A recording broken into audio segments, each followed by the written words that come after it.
ये योगी आदित्यनाथ को डर सता रहा है अभी से कि कुर्सी उनके हाथों से चली जाएगी। कुर्सी अब इनके हाथों में आने वाली नहीं है। उत्तर प्रदेश की सत्ता से योगी आदित्यनाथ समेत भाजपा पार्टी को हाथ धोना पड़ेगा। ये देश या फिर कोई प्रदेश बाबा साहब अंबेडकर के बनाए हुए संविधान से चलता है और चलता रहेगा। दुष्प्रचार कर रहे हैं, तरह तरह का धर्म ध्रुवीकरण कर रहे हैं और हिंदू मुस्लिम कार्ड खेल रहे हैं। और एक न्यूज में बताया जा रहा था कि 5 लाख लोगों को उन्होंने करीब 5 लाख लोगों का धर्म बदला। और यूपी सरकार से मैं पूछना चाहता हूं, मुजफ्फरनगर से, उसी मुजफ्फरनगर से जहां 5 सितंबर को किसानों ने अल्लाहू अकबर और हर हर महादेव का नारा लगाया था कि धर्म का प्रचार प्रसार करने और धर्म पर अमल करने का अधिकार संविधान देता है। तुम कौन होते हो जो तुम हमसे यह अधिकार छीन लो?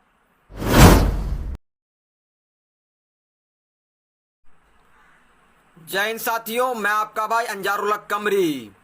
साथियों, आज हम बात करेंगे उत्तर प्रदेश को लेकर कि जैसे जैसे उत्तर प्रदेश में चुनाव का समय करीब आ रहा है, ये योगी आदित्यनाथ अपनी सत्ता को जाते हुए देख रहा है। ये योगी आदित्यनाथ को डर सता रहा है अभी से कि कुर्सी उनके हाथों से चली जाएगी। कुर्सी अब इनके हाथों में आने वाली नहीं है। उत्तर प्रदेश की सत्ता से योगी आदित्यनाथ समेत भाजपा पार्टी को हाथ धोना पड़ेगा। तो जानते हैं, दुष्प्रचार कर रहे हैं, तरह तरह का धर्म ध्रुवीकरण कर रहे हैं और हिंदू मुस्लिम कार्ड खेल रहे हैं। यही वजह है कि देखिए, उत्तर प्रदेश चुनाव जैसे जैसे करीब आ रहा है, वैसे वैसे मुस्लिम स्कॉलर को गिरफ्तार किया जा रहा है। कभी मौलाना गौतम को गिरफ्तार किया जाता है,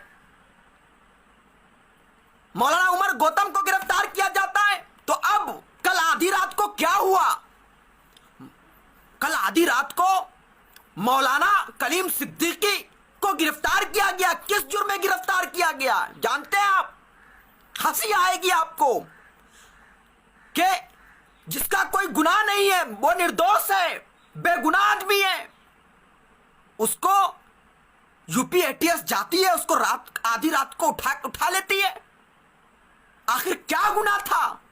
इल्जाम लगाया जाता उस पर कि वो अवैध धर्मांतरण के लिए विदेश से 3 करोड़ रुपया, करोड़ रुपया फंड लिया और जबरदस्ती किसी को धर्म बदलने पर मजबूर कर रहा था। मैं यूपी एटीएस से पूछना चाहता हूं और यूपी की सरकार से पूछना चाहता हूं, क्या आप कहते हैं कि जबरन धर्मांतरण करा रहा था मौलाना कलीम सिद्दीकी? और एक न्यूज में बताया जा रहा था कि 5 लाख लोगों को उन्होंने करीब 5 लाख लोगों का धर्म बदला और संदिग्ध माना जा रहा है। तो बताइए, 5 ऐसा आदमी क्या आपके पास है कि जो आकर इस बात की गवाही दे, इस बात को आकर सामने रखे कि मौलाना कलीम सिद्दीकी ने उसका जबरन धर्मांतरण कराया है? बिल्कुल भी नहीं है। अगर है तो साबित करो कि 5 आदमी को या 1 आदमी को उन्होंने जबरन धर्म बदलने पर मजबूर किया हो। ये सब चुनाव जीतने के लिए हरबा अपनाया जा रहा है। ये सब का सब एक चुनाव को लेकर खेल है, षड्यंत्र है और जनता सब कुछ देख रही है। विदेश से फंडिंग लिया, क्या सबूत है आपके पास? क्या तथ्य है आपके पास? साबित करिए। और कहते हो जबरन धर्मांतरण कराया। यूपी एटीएस और यूपी सरकार से मैं पूछना चाहता हूं कि जरा बताइए कि क्या कलीम सिद्दीकी ने किसी का कॉलर पकड़कर, किसी को डांट डपट कर या किसी के गले पर चाकू रखकर किसी को मजबूर किया धर्मांतरण के लिए? अगर किया तो आप सबूत दीजिए। आपके पास क्या कोई तथ्य है, तर्क है? क्या कोई आदमी ऐसा है जो गवाही दे, इकरार करे कि मौलाना कलीम सिद्दीकी ने उन्हें धर्म बदलने पर मजबूर किया हो? और रही बात अपने धर्म का प्रचार प्रसार करने की, तो मैं उन नाअहलों से, नादानों से और जाहिलों को बता देना चाहता हूं कि संविधान पढ़ो, संविधान पढ़ो। आर्टिकल 25 से लेकर आर्टिकल 28 तक, यानी आर्टिकल 25 से लेकर आर्टिकल 28 तक, जिसमें धर्म की स्वतंत्रता की बात कही गई है कि हर किसी व्यक्ति को अपने धर्म का पालन करने, धर्म पर अमल करने का अधिकार है। साथ ही हर आदमी को अपने धर्म का प्रचार प्रसार और प्रवचन करने का भी अधिकार है, यानी अपने धर्म का प्रचार प्रसार कर सकता है। तो मौलाना कलीम सिद्दीकी यही तो कर रहा था, तो क्या गुनाह है? वो संविधान के दायरे में रहकर काम कर रहा था। संविधान अथॉरिटी देता है, और संविधान जिस चीज की इजाजत दे, किसी भी भाजपाइयों के अंदर, किसी भी संघी के अंदर, किसी भी माई के लाल के अंदर इतनी क्षमता नहीं कि वो अधिकार हमसे छीन ले, देशवासी से वो अधिकार छीन ले।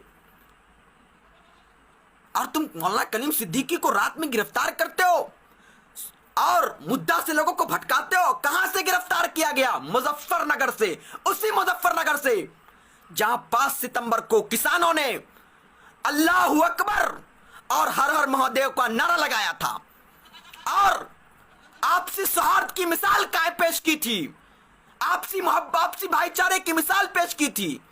उसी मिसाल से, उसी आपसी भाईचारे से योगी सरकार के पेट में दर्द हो रहा था।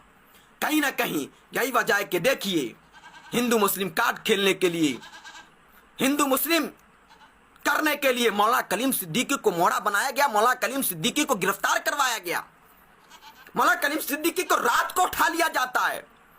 मैं मुसलमानों से कहूंगा, प्लीज बराए मेहरबानी मसलकी इख्तलाफात से ऊपर उठिए और एकजुट होइए, और जो एक के बाद दिगरे मौलाना को, मुसलमानों को टारगेट किया जा रहा है, उसके खिलाफ सड़कों पर उतरकर आवाज बुलंद करिए और सरकार के आंख में आंख डालकर बातें करिए और कहिए कि धर्म का प्रचार प्रसार करने और धर्म पर अमल करने का अधिकार संविधान देता है। तुम कौन होते हो जो तुम हमसे यह अधिकार छीन लो? ये देश या फिर कोई प्रदेश बाबा साहब अंबेडकर के बनाए हुए संविधान से चलता है और चलता रहेगा। आरएसएस के हेडक्वार्टर नागपुर में जो कानून बनता है उससे नहीं चलेगा। जानते हैं ये योगी आदित्यनाथ और भाजपा सरकार क्या चाहती है कि देश के अंदर अपना विचार लागू कर दें, अपना बनाया हुआ आइडियोलॉजी लागू कर दें, जो हम लोग किसी भी सूरत में नहीं होने देंगे। हम लोग संविधान के मानने वाले हैं, संविधान पर अमल करने वाले हैं, और संविधान को बचाने के लिए, देश को बचाने के लिए, देश की हिफाजत करने के लिए हम सभी को जिस हद तक लड़ाई लड़नी पड़ेगी, जिस तरह की कुर्बानियां देनी पड़ेंगी, देंगे। लेकिन इन संघियों को इनके मिशन में कामयाब नहीं होने देंगे, क्योंकि सत्ता तेरे, जुल्म बड़े तो अपनी भी तैयारी है। लोकतंत्र एवं संविधान की रक्षा खातिर हम जनता तुम पर भारी हैं, हम जनता तुम पर भारी हैं। बताइए, मौलाना कलीम सिद्दीकी को जिस मौलाना कलीम सिद्दीकी को गिरफ्तार किया गया है, 15 दिन पहले उनकी मुलाकात आरएसएस के प्रमुख मोहन भागवत से हुई थी, और एटीएस का कहना है कि 15 सालों से ये अवैध धर्मांतरण का काम कर रहा था। तो मैं कहना चाहता हूं, आखिर 4.5 साल से उत्तर प्रदेश में योगी की सरकार है, तो योगी आदित्यनाथ और योगी की पुलिस क्या कर रही थी, एटीएस क्या कर रहा था?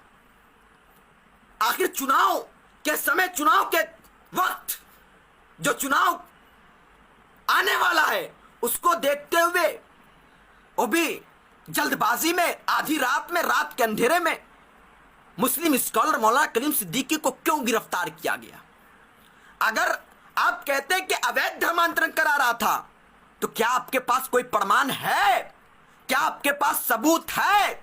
क्या आपके पास कोई ऐसा आदमी है जो इस बात की गवाही दे, इकरार करे कि उनका जबरन धर्मांतरण मौलाना कलीम सिद्दीकी ने कराया? अगर नहीं, अगर आपके पास प्रमाण है, तो मैं मांग करता हूं कि मौलाना कलीम सिद्दीकी को शीघ्र गिरफ्तार किया, मौलाना कलीम सिद्दीकी को जिस तरह गिरफ्तार किया गया है, उनको शीघ्र रिहा किया जाए, उनको जेल से आजाद किया जाए, उनको छोड़ा जाए। और अगर नहीं छोड़ा जाएगा तो याद रख लो, हम सभी अमन पसंद देशवासी, हम सभी मुसलमान संविधान के दायरे में रहते हुए प्रोटेस्ट करेंगे, आंदोलन करेंगे, प्रदर्शन करेंगे, और तब तक आंदोलन करेंगे जब तक कि मौलाना कलीम सिद्दीकी को आजाद न कर दिया जाए, उनको रिहा न कर दिया जाए, क्योंकि मौलाना कलीम सिद्दीकी बेगुनाह है, निर्दोष है, और धर्म का प्रचार प्रसार करना, धर्म पर अमल करना गुनाह नहीं है, क्योंकि धर्म का प्रचार प्रसार करने, प्रवचन करने का अधिकार संविधान देता है, और जिस चीज का अधिकार संविधान दे, कोई भी संघी वो अधिकार हमसे छीन नहीं सकता है, कोई भी माइका लाल वो अधिकार हमसे छीन नहीं सकता है। मैं मांग करता हूं कि जल्द अज जल्द शीघ्र मौलाना कलीम सिद्दीकी को रिहा किया जाए, उन्हें छोड़ा जाए, नहीं तो फिर हम सभी लोग सड़कों पर उतरकर उनकी रिहाई के लिए प्रदर्शन करेंगे, आंदोलन करेंगे। और सभी मुसलमानों से कहूंगा कि प्लीज प्राय मेहरबानी आप लोग आपसी इख्तलाफात, मसलकी इख्तलाफात से ऊपर उठिए और एक होने का संदेश दीजिए, मैसेज दीजिए, और मौलाना कलीम सिद्दीकी की रिहाई के लिए आवाज बुलंद करिए, और सरयोगी सरकार के ईंट में ईंट बजाइए, और कहिए कि अगर मौलाना कलीम सिद्दीकी को रिहा नहीं किया जाता है योगी जी, तो फिर याद रखना कि 2022 के लिए जो आप ये सब चाल चल रहे हो, ये चाल आपका भारी पड़ेगा, और आप अपने चाल में फंसेंगे, और आपको कुर्सी से हाथ धोनी पड़ेगी, कुर्सी गंवानी पड़ेगी, क्योंकि अब उत्तर प्रदेश में आपकी सरकार आने वाली नहीं है। चाहे तुम जितना भी नफरत फैला लो, चाहे तुम जितना भी धर्म का कार्ड खेल लो, चाहे तुम जितना भी हिंदू मुसलमान कर लो, इस बार ये सब काम नहीं आएगा, क्योंकि उत्तर प्रदेश की जनता विकास के नाम पर वोट करेगी। उत्तर प्रदेश की जनता आपसी स्वार्थ के नाम पर वोट करेगी। उत्तर प्रदेश की जनता इस बार शिक्षा के नाम पर वोट, बेहतर शिक्षा के नाम पर वोट करेगी। उत्तर प्रदेश की जनता इस बार महिलाओं के सुरक्षा के नाम पर वोट करेगी। उत्तर प्रदेश की जनता इस बार रोजगार के नाम पर वोट करेगी, और तुम संघियों के खिलाफ वोट कर तुम्हारे कुर्सी पर जोरदार चोट करेगी, क्योंकि उत्तर प्रदेश की जनता ने ठाना है योगी आदित्यनाथ को कुर्सी से हटाना है। जय हिंद, जय भारत, जिंदाबाद, भारत जिंदाबाद। आप सभी लोग मौलाना कलीम सिद्दीकी की रिहाई के लिए आवाज उठाइए, चाहे वो सोशल मीडिया के माध्यम से हो, मीडिया के माध्यम से हो, प्रिंट मीडिया के माध्यम से हो, या फिर सड़कों पर आंदोलन करने के माध्यम से हो। तब तक आवाज उठाइए जब तक मौलाना कलीम सिद्दीकी जेल से आजाद ना हो जाए। रिलीज मौलाना कलीम सिद्दीकी के नाम से हैशटैग चलाइए। जय हिंद।